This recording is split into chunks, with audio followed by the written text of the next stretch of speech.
नमस्कार दोस्तों आप साल 2008-2009 के उस समय को याद कीजिए। मनमोहन सिंह दूसरी बार इस देश के प्रधानमंत्री बनकर आए थे। यूपीए की सरकार सत्ता में थी और उस समय एक कथित 2G घोटाले को लेकर देश भर में हंगामा बन चुका था। दिन रात मीडिया जो है इसी पर चर्चा कर रही थी। बताया जा रहा था कि कैसे मनमोहन सिंह की सरकार में ए राजा ने 1.76 लाख करोड़ का नुकसान इस सरकार में किया है। एक छवि बनाई गई कि कैसे भ्रष्टाचार किया जा रहा है, मनमोहन सिंह की सरकार में कैसे घोटाला हो रहा है। उस समय के अखबारों का अगर आप याद करें तो वहाँ पर इतने बड़े आंकड़े जो हैं वो अखबारों के हेडलाइन बनते थे। अखबारों में लिखा जाता था 176,000,000,000 का लॉस हुआ है। हालांकि बाद में इन तमाम मामलों में सरकार को क्लीन चिट मिली। पता चला कि ऐसा कुछ हुआ नहीं था। ये एक नोशनल लॉस की जो बात की जा रही थी, यानी इतना पैसा कमाया जा सकता था या इतना का लॉस हुआ हो सकता था, ऐसा कुछ बाहर नहीं निकला। हर किसी को क्लीन चिट मिल गई। लेकिन इस सब के बीच में चाहे उस समय की कांग्रेस सरकार हो, यूपीए की सरकार हो या फिर मनमोहन सिंह हो, इनकी छवि को डेंट पहुंचा। इनकी छवि पर एक तरीके से वो दाग लगे कि ये भ्रष्टाचार करते हैं, ये घोटाला करते हैं। और मीडिया उस समय आंख में आंख डालकर हर रोज़ दिन रात सरकार से सवाल पूछती थी और ऐसे बड़े बड़े हेडलाइन, बड़ी बड़ी तस्वीरें छापती थी मनमोहन सिंह ए राजा के साथ में, ऐसे आंकड़ों की। बहरहाल इस हफ्ते जब हम इस वीडियो को रिपोर्ट कर रहे हैं, आप देखेंगे वॉशिंगटन पोस्ट की ओर से एक स्टोरी की गई। इस स्टोरी में बताया गया कि बार बार एक्सपर्ट्स की ओर से वार्निंग्स, चेतावनी मिलने के बावजूद भारत की सरकार ने आपके और मेरे LIC के पैसे, वो भी कितने, $3.9 बिलियन, इतने पैसे अदानी के कंपनी में चैनल किए, अदानी के पैसे कंपनी में निवेश किए। अब ये $3.9 बिलियन कितना होता है? यह होता है 34,251 करोड़ 36 लाख रुपए। या पहले जैसे हेडलाइन छपते थे उस तरह से अगर आप देखें तो 342513600000 इतने और आपके और मेरे जो इतने पैसे हैं वो अदानी के कंपनी में निवेश किए गए। वो भी तब जब बार बार चेतावनी दी गई कि आप इसमें निवेश ना करें। ये जो खबर है ये वॉशिंगटन पोस्ट में आई है। लेकिन जैसे पहले आंख में आंख डालकर सरकार से सवाल पूछा जाता था, ऐसे बड़े बड़े नंबर्स के जो आंकड़े आपके अखबारों के हेडलाइंस में आते थे, क्या ऐसी खबरें आपने पढ़ी? क्या ऐसी खबरें आज टीवी पर चल रही हैं? क्या ऐसी खबरें आज आप अखबार में पढ़ पा रहे हैं? वॉशिंगटन पोस्ट का क्या पूरा मामला है उस पर तो आज हम इस रिपोर्ट में बात करेंगे भी। उसके साथ ही आपको बताएंगे कि कैसे मोदी सरकार में अब इस सरकार से कोई अकाउंटेबिलिटी की बात नहीं की जाती है। पहले जो आंख में आंख डालकर लोग सवाल पूछते थे या बड़े बड़े हेडलाइन बनाते थे, हर कोई चुप है और ना ही सरकार से कोई अकाउंटेबिलिटी पर सवाल पूछ रहा है, ना ही ये जो रिपोर्ट सामने आई है उसे लेकर दिन रात कवरेज की जा रही है। नमस्कार दोस्तों, मेरा नाम है सोहित मिश्रा और आप सभी का एक नए एपिसोड में बहुत बहुत स्वागत है। अगर आपने अभी मेरे इस चैनल सोहित मिश्रा ऑफिशियल को सब्सक्राइब नहीं किया है तो ज़रूर कर लें।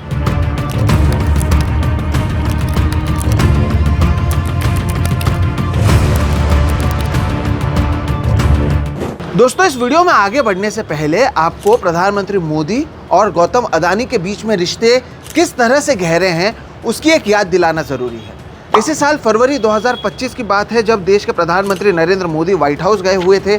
डोनाल्ड ट्रंप से उन्होंने मुलाकात की और वहाँ पर व्हाइट हाउस में एक प्रेस कॉन्फ्रेंस पर उन्होंने बातचीत की। और उस प्रेस कॉन्फ्रेंस में सोचिए इनकी दोस्ती कितनी गहरी है कि प्रेस कॉन्फ्रेंस में उनसे पूछा गया, क्योंकि गौतम अदानी को लेकर लगातार सुर्खियां उस समय चल रही थी, कि क्या नरेंद्र मोदी ने डोनाल्ड ट्रंप से गौतम अदानी पर बात की या नहीं की। सुनिए उस समय क्या सवाल पूछा गया और प्रधानमंत्री ने क्या जवाब दिया। Can I ask whether you discussed at all today the case of Gautam Adani, who's one of the wealthiest men in Asia and perceived as an ally of Prime Minister Modi? Prime Minister Modi, have you asked the president to take action on that case? Thank you. पहली बात है, भारत एक लोकतांत्रिक देश है और हमारे संस्कार, हमारी संस्कृति वसुधैव कुटुंबकम की हैं। हम पूरे विश्व को अपना एक परिवार मानते हैं।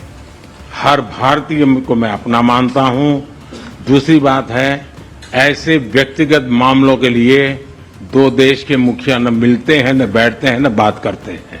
देखा आपने, प्रधानमंत्री से सवाल पूछा गया गौतम अदानी पर, लेकिन उन्हें अचानक से याद आ गया कि भारत एक लोकतांत्रिक देश है, हम सभी नागरिकों को अपना मानते हैं, वसुधैव कुटुंबकम, इस तरह की बातें प्रधानमंत्री करने लगे, जबकि इसका गौतम अदानी वाले सवाल से कोई लेना देना नहीं है।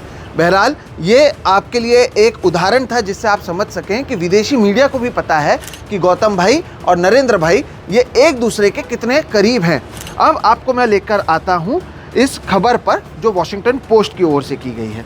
वॉशिंगटन पोस्ट में जो खबर दोस्तों छपी है उसमें उनकी ओर से बताया गया कि जब गौतम अदानी की जो कंपनी है उन पर जो डेट है वो लगातार बढ़ता जा रहा था और तमाम दुनिया भर के ग्लोबल लेंडर्स जो होते हैं, जो पैसे देते हैं, उन्होंने उन्हें पैसे देने से मना कर दिया, चाहे वो यूएस के बैंक्स हो, यूरोपियन बैंक्स हो।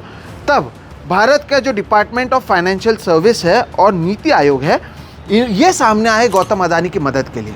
इन्होंने एलआईसी के ज़रिए गौतम अदानी के company Adani ports and special economic zone के अंदर 5,000 करोड़ रुपए के बॉन्ड्स खरीदे। वो भी तब, जैसे कि मैंने कहा, जब दुनिया भर के जो ग्लोबल लेंडर्स थे उन्होंने गौतम अदानी के कंपनी में जो हेल्प, जो फाइनेंशियल प्रोवाइड करते हैं, वो सर्विसेज, पैसे देते हैं, वो देने से मना कर दिया। लेकिन उस समय भारत की सरकार की ओर से एलआईसी के 5,000 करोड़ रुपए Adani ports and special economic zone के बॉन्ड्स में निवेश किए गए। इस रिपोर्ट में बताया गया कि ये निवेश तब किया गया जब बार बार वार्निंग्स, चेतावनी दी जा रही थी इंडियन बैंकर्स और एक्सपर्ट्स की ओर से कि आप इस कंपनी में निवेश मत कीजिए, क्योंकि यूएस और यूरोपियन बैंक्स भी इस कंपनी में हेसिटेट कर रहे हैं पैसा डालने के लिए। उस समय ये भी बताया गया था कि गौतम अदानी की ये जो कंपनीज़ हैं वो पिछले साल की तुलना में उनमें 20% का जो डेट है वो बढ़ चुका है। अगर आप किसी कंपनी में निवेश करते हैं दोस्तों, तो आप किस कंपनी में निवेश करते हैं? आप उस कंपनी में निवेश करते हैं जो बेहतर करता जा रहा है, या आप उस कंपनी में निवेश करते हैं जिसका कर्ज पिछले साल की तुलना में 20% बढ़ा है? जाहिर सी बात है आप उस कंपनी में निवेश करेंगे जो बेहतर करता जा रहा है।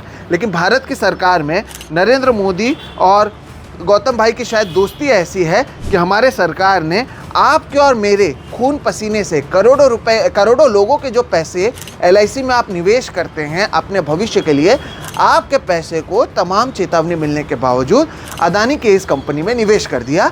ये खबर वॉशिंगटन पोस्ट में छपी हुई है और ये भी बताया गया है कि अब तक $3.9 बिलियन जो हैं वो इनके कंपनी में डाले गए हैं, जो होता है, जैसे कि मैंने बताया, 34,251 करोड़ 36 लाख रुपए।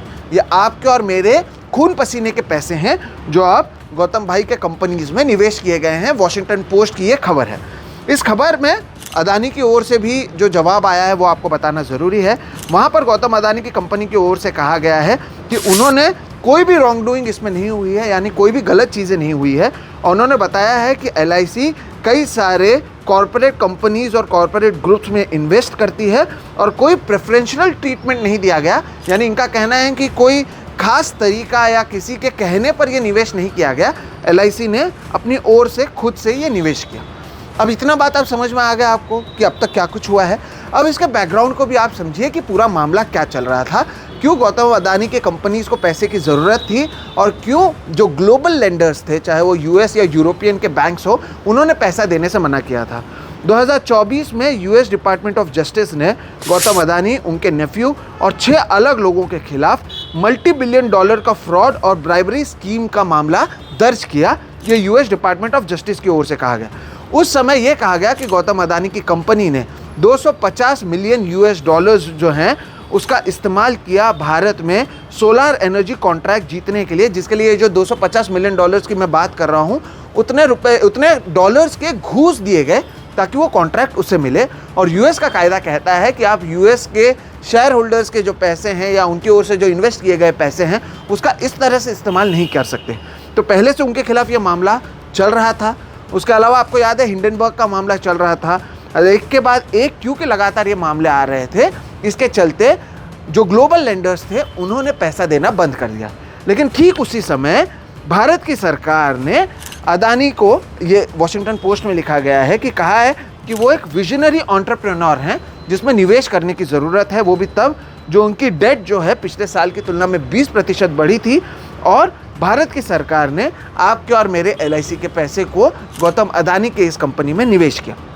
अब आपको यहाँ पर यह भी देखना ज़रूरी है कि जब यूएस में गौतम अदानी के खिलाफ ब्राइबरी स्कीम और $multi-billion के फ्रॉड का मामला चल रहा है और उसका जो नोटिस और समन्स जो है वो दिया गया भारत सरकार को, तो भारत सरकार ने उस नोटिस और समन्स को गौतम अदानी के कंपनी तक पहुंचाया भी नहीं। ये बात भी खुद यूएस के ही वहाँ के अधिकारियों ने उधर के अदालत को बताया है। और बार बार एक के बाद एक ये जो जितने उदाहरण हैं उसके ज़रिए इस रिपोर्ट में बताया गया है कि कैसे अदानी और मोदी के बीच जो नज़दीकियाँ हैं वो एक के बाद एक बढ़ती जा रही हैं।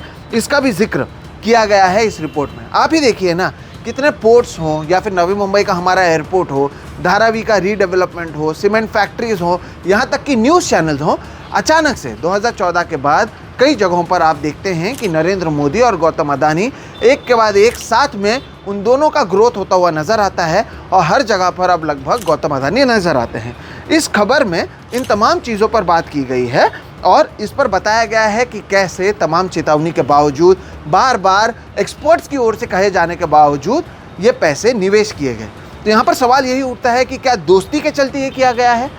ऐसे दोस्ती हर किसी को मिले जहाँ पर आप अपने दोस्त के लिए हर कुछ कर सकते हैं, ये वॉशिंगटन पोस्ट की ओर से कहा गया है। बहरहाल जब मई महीने में LIC की ओर से 5,000 करोड़ रुपए निवेश किए गए थे, उनके बॉन्ड को खरीदा गया था, उस समय क्या आपको याद है? राहुल गांधी ने तब भी ट्वीट कर इस पूरे मामले को उठाया था। उस समय राहुल गांधी ने ट्वीट कर कहा था कि पैसा, पॉलिसी और प्रीमियम आपका, सुरक्षा, सुविधा और फ़ायदा अदानी का। राहुल गांधी लगातार गौतम अदानी और नरेंद्र मोदी की नेक्सस पर सवाल उठाते रहे हैं और अब वॉशिंगटन पोस्ट की ओर से भी एक रिपोर्ट के ज़रिए उनके पास जो डेटा है, उनके पास जो उनके सूत्र हैं, उसके ज़रिए बताया गया कि कैसे अब तक $3.9 बिलियन एक ऐसे कंपनी में लगाया गया जिस पर जो ग्लोबल लेंडर्स हैं वो पैसा नहीं लगा रहे हैं। अब आप मुझे बताइए, क्या इसे लेकर हमारे जो TV चैनल्स हैं या फिर अखबार हैं वहाँ पर सवाल उठाया जाना चाहिए या नहीं?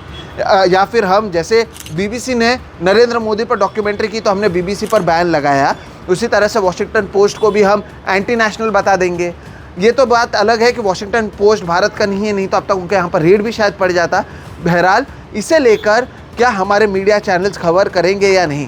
क्या इसे लेकर सरकार की आंख में आंख डालकर आप सवाल पूछेंगे या नहीं? 2G स्कैम का घोटाला तो बाद में क्लीन चिट मिल चुका था, तब तो इतना हो हल्ला किया गया। कहाँ गए वहाँ के पत्रकार? उस समय का पत्रकार आज कहाँ हैं?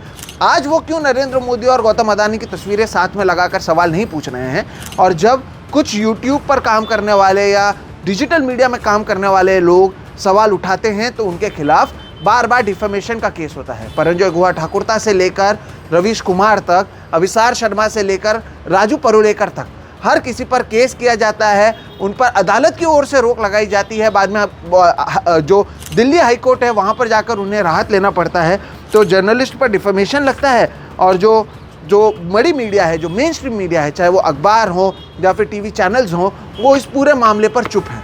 आप याद कीजिएगा वही हेडलाइन जो 000 वाले हेडलाइन बताया था, तब का मीडिया कैसा था और आज का मीडिया कैसा है, ये आप सोचिएगा। और सवाल पूछने पर अगर डिफेमेशन का केस आप उन लोगों पर करें जो लगातार सवाल पूछ रहे हैं, तो ये हमारे देश के लोकतंत्र के बारे में क्या बताता है? हमारा मीडिया इसे कवर कर रहा हो या ना हो, जो ग्लोबल मीडिया है, जैसे कि अभी वॉशिंगटन पोस्ट ने ये खबर की है, उन्होंने अपने दस्तावेज सामने रखे हैं, जिसको भले ही गौतम अदानी ने कहा हो कि उसका कोई लेना देना नहीं है, लेकिन एक के बाद एक कई सारे ऐसे मामले सामने आए हैं जो दर्शाता है कि दोस्ती के चलते चेतावनी जो दी जा रही थी उसे इग्नोर किया गया और आपके और मेरे मेहनत का जो पैसा है उसे लगाया गया। देखिए, LIC में जो पैसे लोग लगाते हैं वो अपने भविष्य के लिए लगाते हैं। सरकार का ये LIC का पूरा स्कीम है तो लोग भी ज़्यादा भरोसा करते हैं, लेकिन जब आपसे और मुझसे ना पूछते हुए हमारी जो फाइनेंस मिनिस्ट्री है उन्होंने नीति आयोग के साथ मिलकर LIC का ये पैसा गौतम अदानी के कंपनीज में लगाया,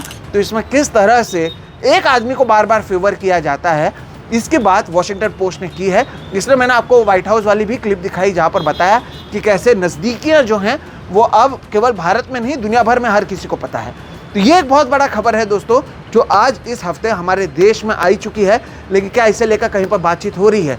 क्या उस तरह के आप फ्लैशी हेडलाइंस देख पा रहे हैं? स्कैम, घोटाला, ऐसी दोस्ती क्यों चल रही है? देश का पैसा कब देश में वापस आएगा? ना काला धन पर बात होती है। लोकपाल वाले लोग तो खुद ही अभी साथ साथ BMW मांग रहे हैं और मीडिया अब आपके और हमारे जो मूलभूत मुद्दे हैं उसे वो भूल चुका है। इसलिए इस पर बातचीत नहीं होगी, बात होगी दूसरे मुद्दों पर, बात होगी बिहार को लेकर, बात होगी विकसित भारत को लेकर। लेकिन जनता, करोड़ों जनता के जो पैसे हैं उसे कैसे एक रात अचानक से घुमा दिया गया, वो भी चेतावनियों को इग्नोर करते हुए, इस पर कहीं चर्चा नहीं हो रही है। इसलिए मुझे लगा इस वीडियो के ज़रिए आपको वॉशिंगटन पोस्ट के इस रिपोर्ट के बारे में और अब तक उनकी ओर से क्या खुलासा किया गया है, अदानी की ओर से क्या कहा गया है, कैसे ये पूरा नेक्सस आता है, कैसे यूएस में मामला चल रहा है, कैसे इंडियन गवर्नमेंट जो है वो नोटिस नहीं दे रही है, इन तमाम चीज़ों पर जो आपकी याददाश्त है उसे हमने फिर से ताज़ा करने की कोशिश की है। आप याद रख रहे हैं या नहीं? मेरा नाम है सोहित मिश्रा, आप देख रहे हैं सोहित मिश्रा ऑफिशियल। फिलहाल इस वीडियो में इतना ही। आप इस वीडियो के बारे में क्या सोचते हैं? वीडियो पसंद आए तो इसे लाइक करें, ज़्यादा से ज़्यादा लोगों तक हो सके तो इसे साझा करें, उन्हें शेयर करें। और अब भी अगर आपने मेरे इस चैनल सोहित मिश्रा ऑफिशियल को सब्सक्राइब नहीं किया है तो ज़रूर कर लें। हम इस तरह के वीडियोस आगे भी लगातार करते आएंगे। फिलहाल आप मुझे दीजिए इजाज़त। नमस्कार।